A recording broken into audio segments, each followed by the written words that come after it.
The bus ride, a mundane part of the day, quickly veered off course when a group of arrogant teenagers decided to target the wrong person, a quiet, unassuming man with a past far beyond their comprehension.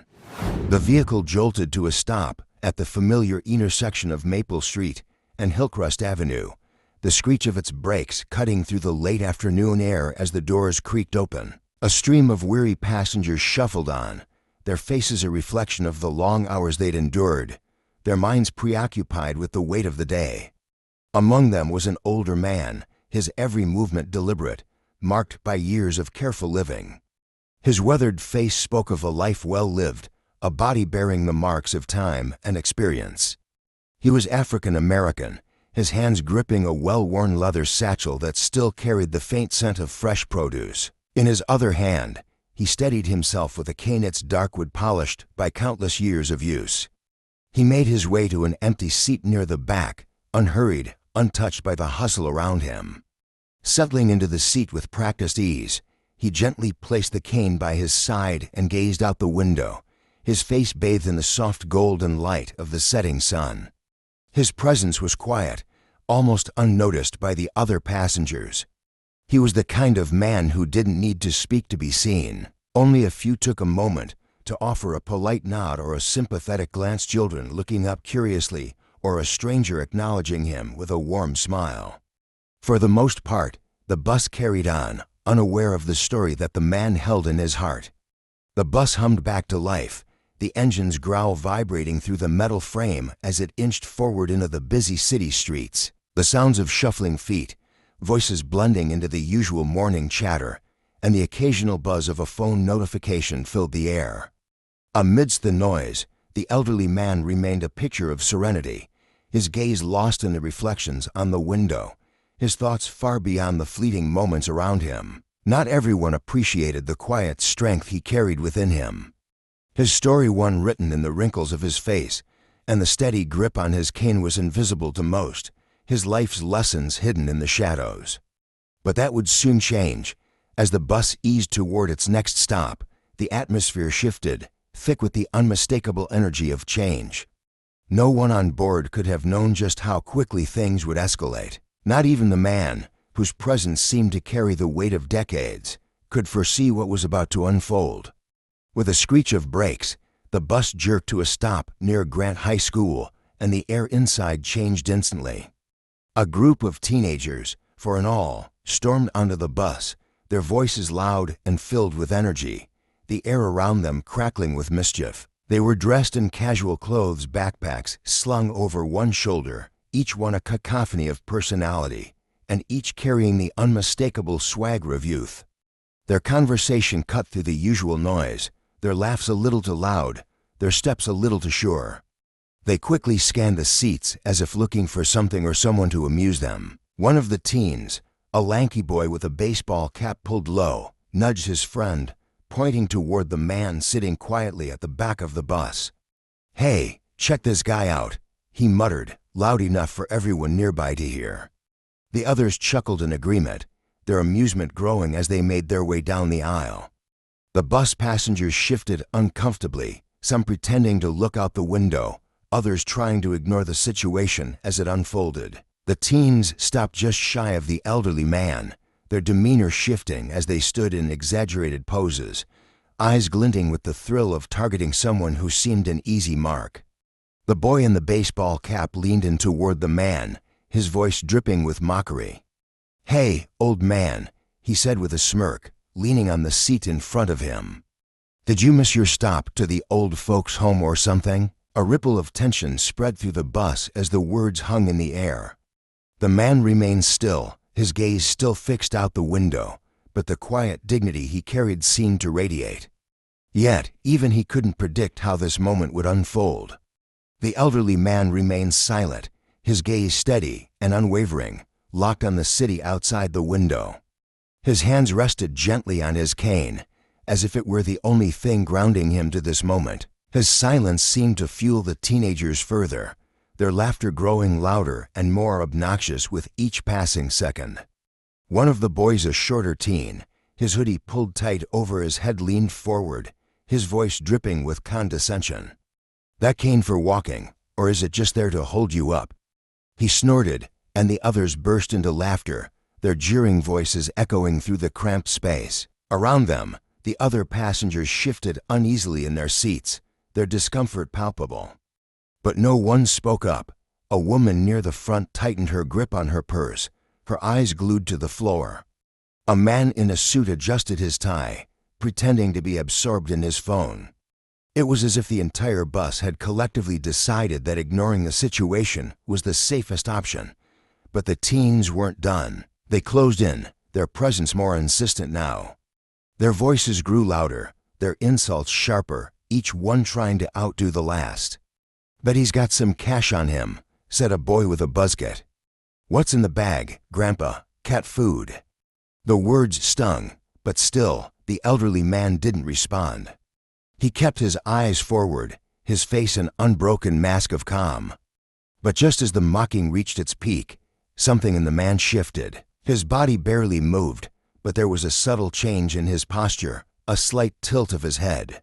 Even the teenagers paused for a beat, sensing that something was different now. For a fleeting moment, there was a brief silence that enveloped the bus. But before the teens could process it, the moment was gone. The boy in the baseball cap, emboldened by the man's continued silence, leaned closer, his grin widening. "What's the matter, Grandpa? Got your tongue," he taunted, nudging the old man's cane with the toe of his sneaker. The others erupted into laughter again, their voices bouncing off the walls, amplifying the tension in the cramped space. And then, finally, the old man moved. His grip on the cane tightened, but his face remained as unreadable as before. Slowly, deliberately, he turned his head toward the boy, his eyes locking with the teenagers. For a moment, there was a stillness, a quiet calm that filled the space between them. The bus seemed to hold its breath, as if it, too, sensed the shift. Then the elderly man spoke, his voice low and measured, carrying a weight of authority that none of the teens had expected. "You should have stayed in school, kid," he said simply. The words hung in the air, and for the first time, the teenagers faltered. The laughter died out, replaced by a moment of confusion and a subtle change in the energy of the bus. The elderly man's eyes never wavered, his grip on the cane still firm, his presence commanding a quiet respect that was impossible to ignore. They weren't angry, nor were they fearful. The teenagers were simply steady, their demeanor cold and piercing in its calmness. The air around them seemed to thicken with tension as their taunts lost their edge and their bravado faltered. Around them, the other passengers shifted uncomfortably in their seats.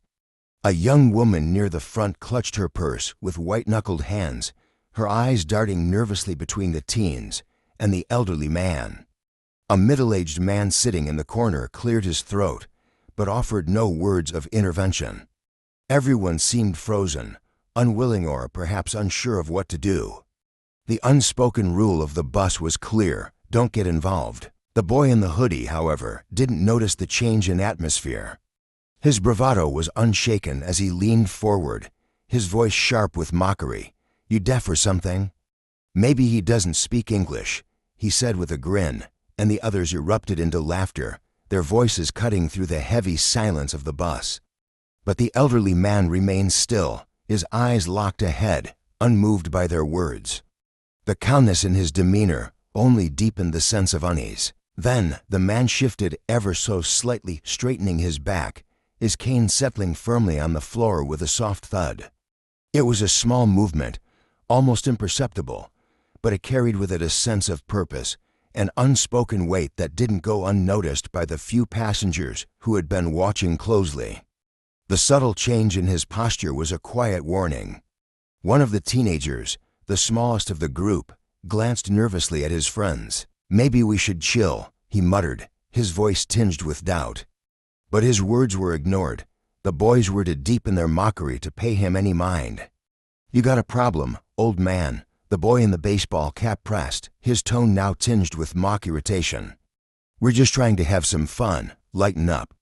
For the first time, the elderly man spoke. His voice was low but cut through the noise with unexpected clarity, a stillness that commanded attention.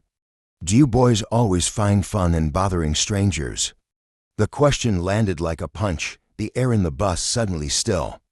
The sound of the wheels turning on the pavement faded into nothingness as the question hung in the air, drawing the attention of every passenger.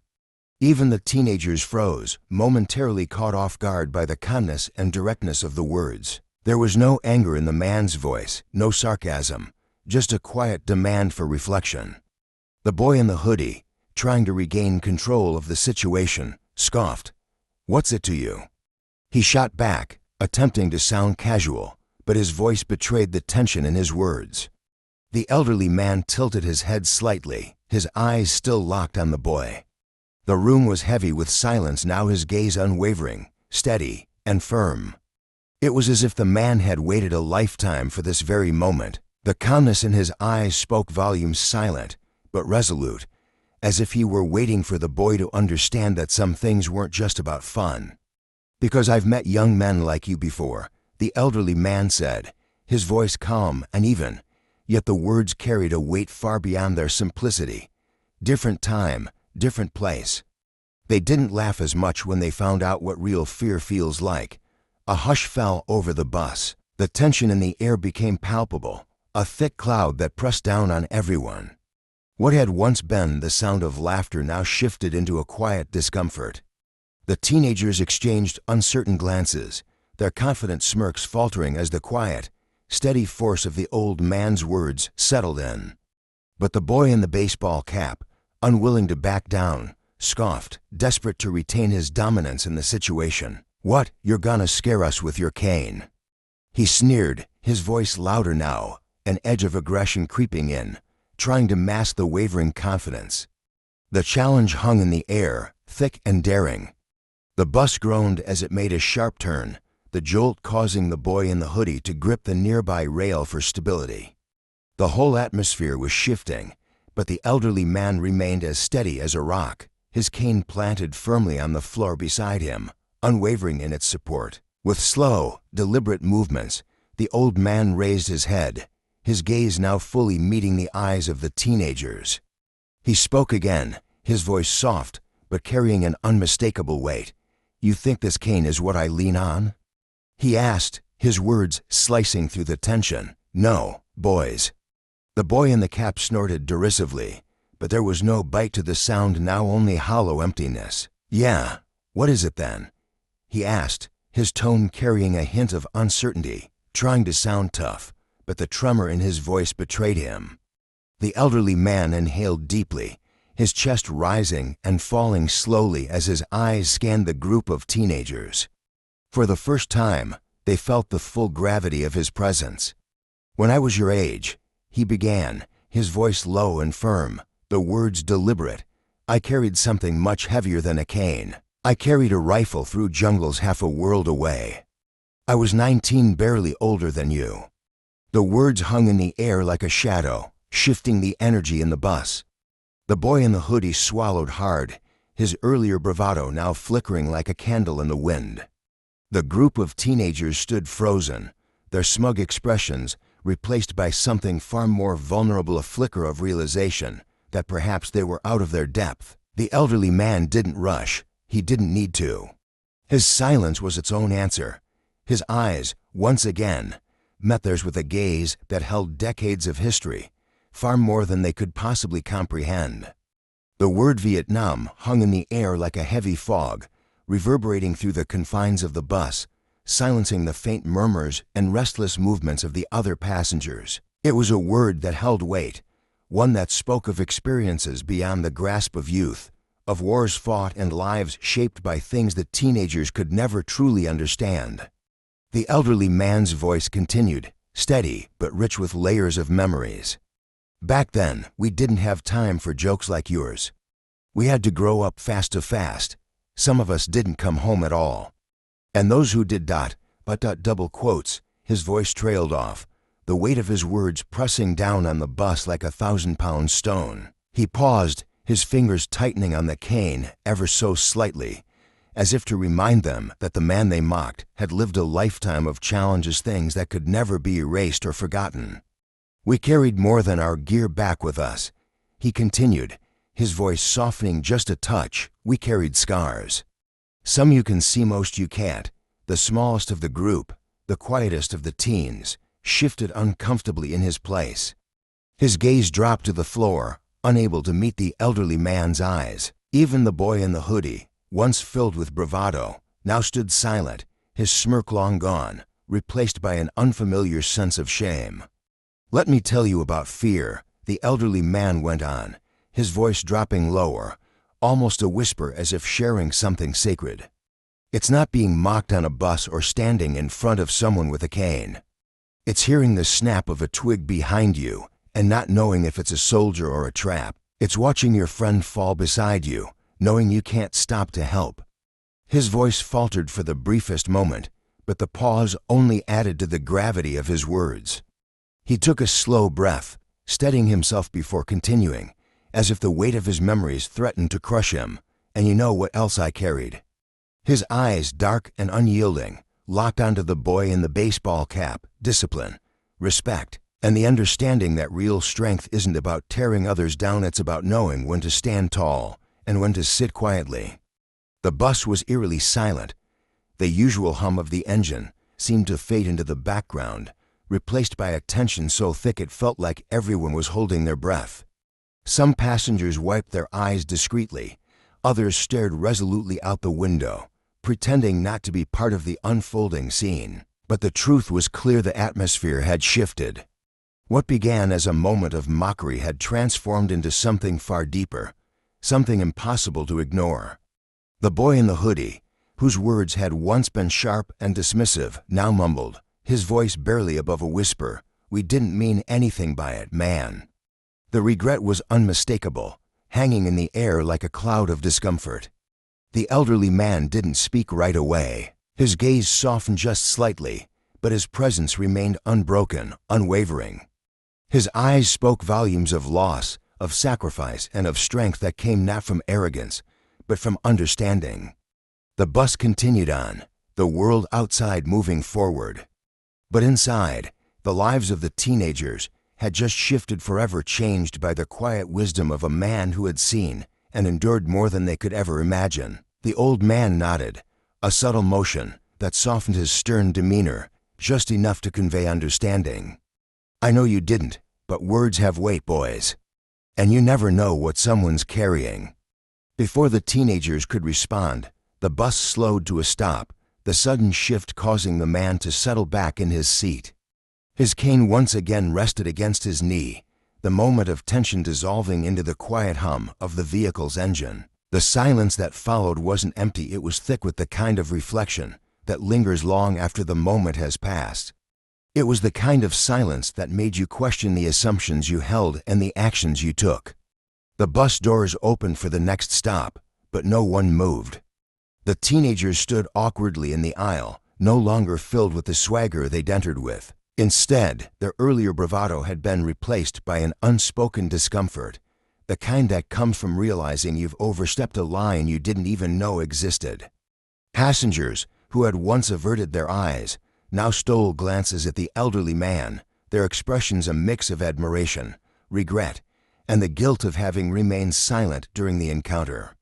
The weight of the man's words had affected them, too. The boy in the baseball cap, once so sure of himself, now stared at his sneakers, his feet shifting uneasily beneath him. His hands, which had once been gesturing with mock aggression, now hung at his sides. "Look, we were just messing around," he said, his voice quiet, almost apologetic. The challenge in his tone was gone, replaced by an admission of discomfort he couldn't quite shake off. The elderly man's gaze softened, though his posture remained steady, unyielding. "Messing around can get you into trouble," he said quietly, his voice steady, but carrying the weight of lived experience. "Sometimes, trouble you can't get out of. I've seen it happen too many times." The words struck harder than the boy had expected. He swallowed but didn't respond. The truth hung in the air like an unspoken warning.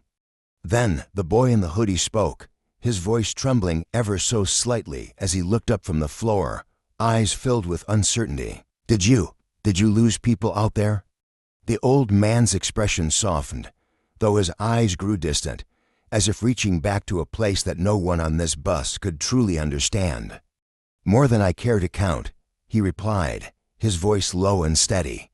"Good men, brave men, and not just in the war. Some came back but couldn't leave the fight behind. You'd be surprised how fragile strength can be when it's tested the wrong way." The weight of those words settled on the teenagers, heavy and real. There were no more jokes, no more mockery. The old man had given them a glimpse into a world they couldn't touch, one of loss, strength, and the kind of scars that didn't always show. And for the first time, the teenagers seemed to understand that some battles weren't won with bravado or force, but with the quiet strength to stand firm in the face of life's hardest moments. The words hung in the air, heavy, unshakable, as if the weight of history and experience had settled into the fabric of the bus itself. The teenagers stood in silence, their earlier arrogance stripped away, leaving only the echo of the old man's words. Even the smallest of the group, who had been the quietest, finally found his voice. "We didn't mean to disrespect you," he said, his voice barely above a whisper, his words heavy with the regret that had been building since the old man spoke. The elderly man gave a small nod, his expression softening just enough to acknowledge the sincerity behind the boy's words. The lines on his face, which had seemed etched by years of hard experience, softened slightly as he spoke, his voice calm but still filled with the wisdom of someone who had lived through more than his share of hardships. "Disrespect isn't in words alone," he said gently. "It's in how you carry yourself, remember that." For a brief moment, the bus seemed suspended in time. Every passenger seemed to hold their breath as the scene unfolded, a moment where life had paused to teach an unexpected lesson. The chatter and hum of the city outside felt distant, irrelevant. All that mattered was what had just passed between the man and the teens. Then, a woman seated near the front of the bus spoke up, her voice firm yet kind.